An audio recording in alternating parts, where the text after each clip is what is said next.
Vous écoutez Alger Chaîne 3, le journal. Fazia, bonjour. Bonjour Hadjar. Le président du mouvement El Bina salue les consultations politiques lancées par le chef de l'État. Il a été reçu hier par Abdelmadjid Tebboune. Coopération renforcée entre l'Algérie et l'OTAN, un partenariat stratégique pour la stabilité et la sécurité régionale en Méditerranée. Nouvelle dynamique dans les relations entre Alger et Washington. Le chef de la diplomatie algérienne et son homologue américain s'engagent à renforcer la coopération bilatérale et à œuvrer à la stabilité du Moyen-Orient. L'Algérie convoque l'ambassadeur de France à Alger pour exiger qu'il soit mis fin immédiatement au traitement discriminatoire à l'encontre des ressortissants algériens dans les aéroports parisiens.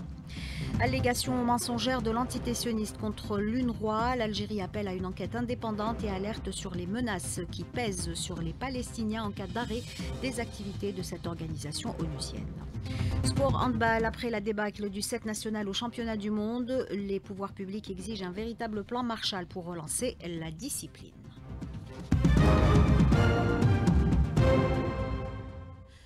Madame, Monsieur, bonjour et merci de vous joindre à nous. Le président de la République poursuit ses rencontres avec les partis politiques. Il a reçu hier le numéro 1 du mouvement El Bina qui a remis au chef de l'État une série de propositions dans les domaines politiques, économiques et sociaux.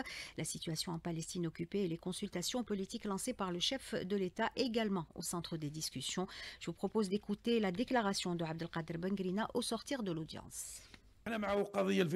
Nous avons abordé la question palestinienne dans tous ses aspects, réaffirmant l'engagement de la nation algérienne envers la cause palestinienne et l'unité palestinienne qui demeure le seul moyen de faire face à tous les dangers, à la reconstruction et à d'autres enjeux. Au sein du mouvement El Bina, nous saluons cette initiative du président de la République. Nous espérons parvenir au dialogue stratégique mentionné par le président dans son discours d'investiture et réussir ensemble. Nous souhaitons également la mise en place d'une véritable base représentative après l'adoption des lois électorales, des associations ainsi que les codes de la commune et de la wilaya. Nous avons aussi insisté auprès du président sur la nécessité de créer un front national pour protéger l'État, renforcer la cohésion interne et préserver les acquis nationaux. Le président a promis de prendre les décisions nécessaires et appropriées concernant ce que nous lui avons exposé.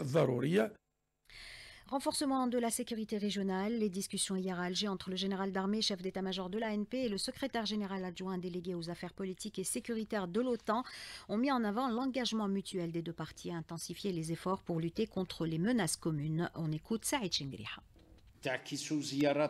Votre visite reflète l'intérêt réservé par l'OTAN au renforcement du dialogue avec l'Algérie, notamment en ce qui concerne l'instauration des facteurs de la stabilité et de la sécurité régionale. Elle constitue également une opportunité pour échanger les points de vue sur la situation dans la région et examiner les voies et moyens de développement de la coopération commune. Nous considérons le dialogue méditerranéen de l'OTAN auquel l'Algérie a adhéré en 2000 un cadre important qui permet de mener des concertations sur les questions de sécurité commune et de lutter plus efficacement contre les menaces qui affectent la sécurité de la région. Cette dernière étant une préoccupation permanente pour les pays des deux rives de la Méditerranée. L'OTAN a adopté lors du congrès de l'organisation tenu à Washington le mois de juillet passé le plan d'action du voisinage méridional que vous êtes chargé de coordonner.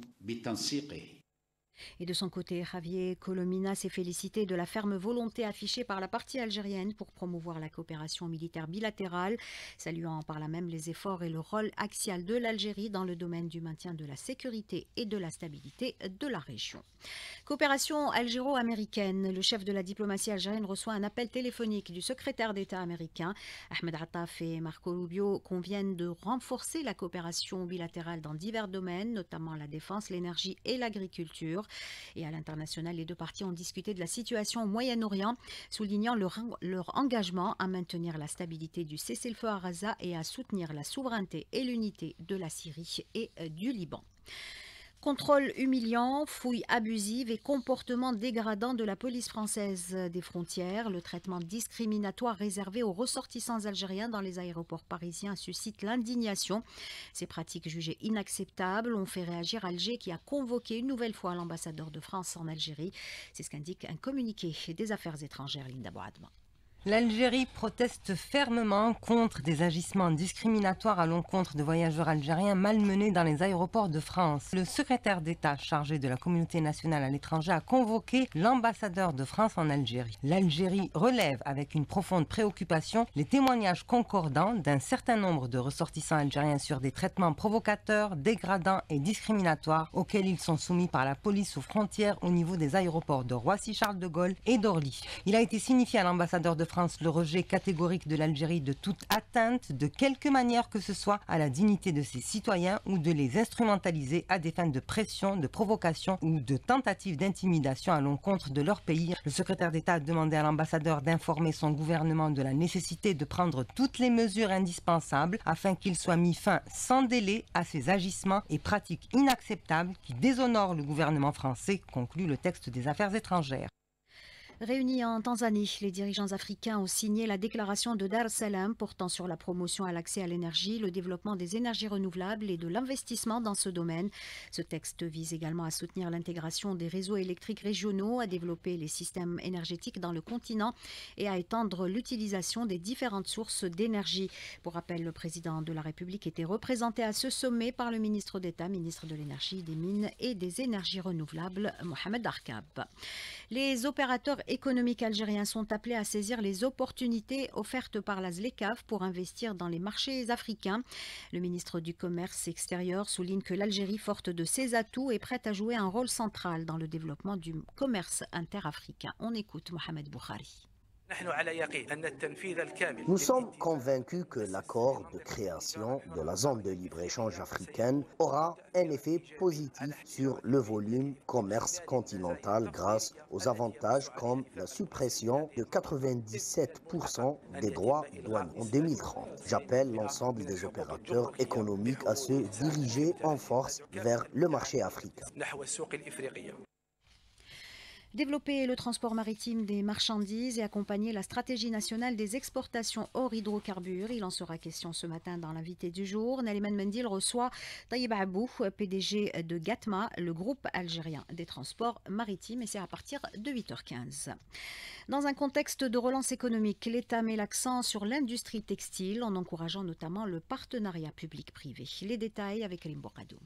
Autrefois une industrie forte connue à travers des entreprises qui avaient un apport important au PIB, sa relance est importante aujourd'hui. Il s'agit entre autres d'encourager le partenariat public-privé pour donner un nouveau souffle à cette industrie. Ben Youssef Zenati, président de la Fédération nationale des travailleurs du textile. Concernant le partenariat avec le public-privé, on considère que le privé il doit dans un premier temps s'organiser pour essayer de voir les opportunités de partenariat. Déjà, nous avons un manque terrible dans les accessoires qui sont en train d'importer. Il y a aussi le secteur dispose d'un marché notifié, donc il peut y avoir des sous-traitances et de la prestation de services, surtout dans le domaine de la confection. Donc il y a beaucoup de choses à faire. Le ministère de l'Industrie a pris l'initiative et c'est une chose que nous saluons. Pour Ferida Aoutis, enseignante de filature à l'INIL, il est impératif aussi de former des cadres qualifiés pour relancer le secteur. Pour ne pas enterrer définitivement la filature et tout le textile, reprendre l'enseignement pour former des ingénieurs, des techniciens supérieurs, des DEA. Et parmi les majors de promo, ils seront promus pour un doctorat d'État à l'étranger, deviendront enseignants du textile pour former les futurs cadres d'Algérie. Moderniser, valoriser les ressources locales, soutenir la créativité et encourager les partenariats pour faire de l'industrie du textile un pilier de l'économie nationale. À Soukaras, 2 foyers confirmés de fièvre afteuse ont été récemment enregistrés. Ils touchent les espèces ovines, bovines et caprines. Les services vétérinaires de la wilaya suspectent la présence de 4 autres foyers. Une opération de vaccination du cheptel est en cours pour limiter la propagation de la maladie. Wahid Khaldoun, inspecteur vétérinaire, en parle à Sadr Bouraoui.